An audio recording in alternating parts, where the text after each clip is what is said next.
और वहीं voter list पुनरीक्षण एसआईआर से पहले ही यूपी में सियासत शुरू हो चुकी है। विपक्षी दलों ने जाति धर्म का मुद्दा उठा दिया है। चुनाव आयोग के मुताबिक 4 नवंबर से यूपी में एसआईआर शुरू होना है। बीएलओ गणना फॉर्म लेकर घर घर जाने लगेंगे, लेकिन चुनाव आयोग के साथ बैठक में एसपी और बीएसपी ने बीएलओ और ईआरओ को बदलने की मांग करती है। एसपी और बीएसपी ने चुनाव अधिकारियों और कर्मचारियों को हटाकर बिना भेदभाव सभी जातियों और धर्मों के लोगों को तैनात करने की इसमें मांग करती है। विपक्षी दलों का कहना है कि निष्पक्ष और पारदर्शी ढंग से चुनाव अधिकारियों और कर्मचारियों की नियुक्ति की जाए, उसके बाद ही एसआईआर कराया जाए।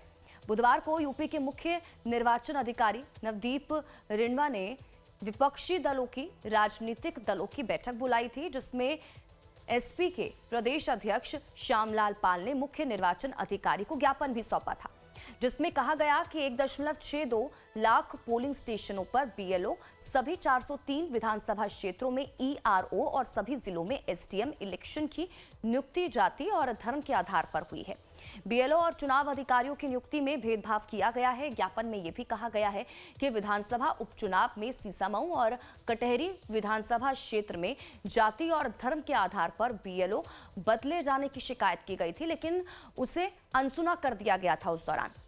तो वहीं बीएसपी की ओर से सवाल उठाया गया कि क्या ऊंची जाति के बीएलओ दलित बस्तियों में बिना भेदभाव के जाकर एसआईआर के काम ईमानदारी से करेंगे। दूसरी तरफ बीजेपी के प्रतिनिधि ने कहा कि एसआईआर उचित है और इसे होना ही चाहिए। बीजेपी की ओर से सहकारिता मंत्री जेपीएस राठौर, प्रदेश महामंत्री गोविंद नारायण शुक्ला और संजय राय मौजूद रहे। बैठक में यह भी बताया गया कि बीएलओ के साथ राजनीतिक दलों के बीएलए भी मिलकर एसआईआर के कार्य में सहयोग करेंगे। वे गणना फॉर्म का वितरण करेंगे और उसे भरवाकर जमा करेंगे।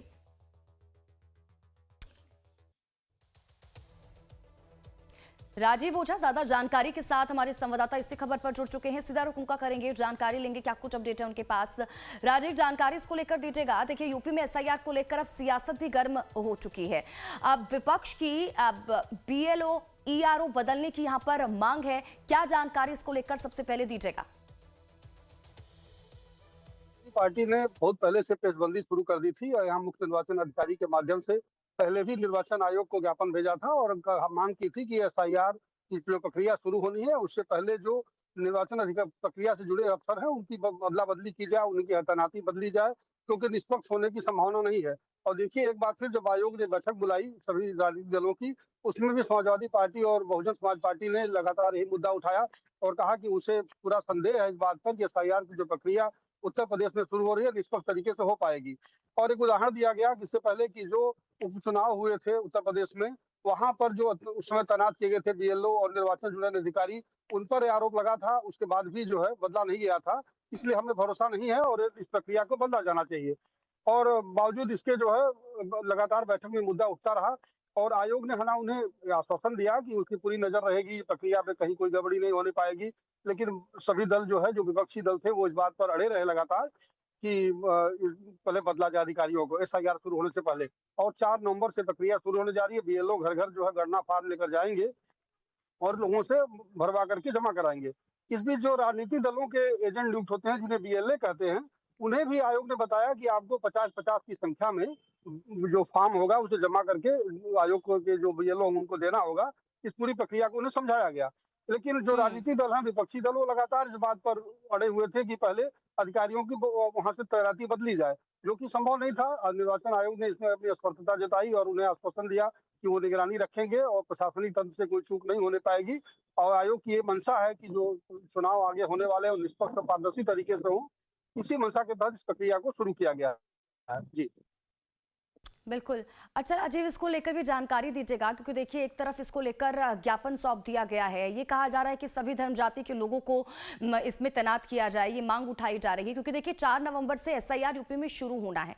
अब इस बीच बीजेपी की तरफ से क्या कुछ कहा जा रहा है, अब उनकी तरफ से क्या कुछ कहा गया, इसको लेकर क्या जानकारी। जी देखिए, भारतीय जनता पार्टी ने पहले भी एसआईआर का समर्थन किया था और इस बैठक में भी जो भारतीय जनता पार्टी के 3 प्रमुख नेता गए थे, जिसमें सहकारिता मंत्री जेपीएस राठौर, प्रदेश महामंत्री गोविंद नारायण शुक्ला और संजय राय, इन तीनों लोगों ने आयोग की इस पूरी प्रक्रिया का समर्थन किया और कहा एसआईआर बहुत जरूरी है। मतदाता सूची का शुद्धिकरण किए बगैर निष्पक्ष और पारदर्शी चुनाव कराया जाना संभव नहीं है। भारतीय जनता पार्टी पहले से मांग करती रही है और उसी बात को उनके नेताओं ने इस बैठक में भी दोहराया और अपना संकल्प जताया कि भारतीय जनता पार्टी के कार्यकर्ता आयोग को इस प्रक्रिया में पूरा सहयोग अपनी ओर से प्रदान करेंगे। और एक मजेदार बात आपको बताऊं, जो बसपा ने बैठक में उठाया, एक नया एंगल देने की कोशिश की बसपा ने कहा कि जो बीएलओ हैं, जो ऊंची जाति के लोग हैं, जो बीएलओ बने हुए हैं, वो क्या दलित बस्तियों में जाकर के उनका गणना फार्म भरेंगे? क्या वो निष्पक्ष तरीके से एसआईआर की प्रक्रिया को संपादित करेंगे?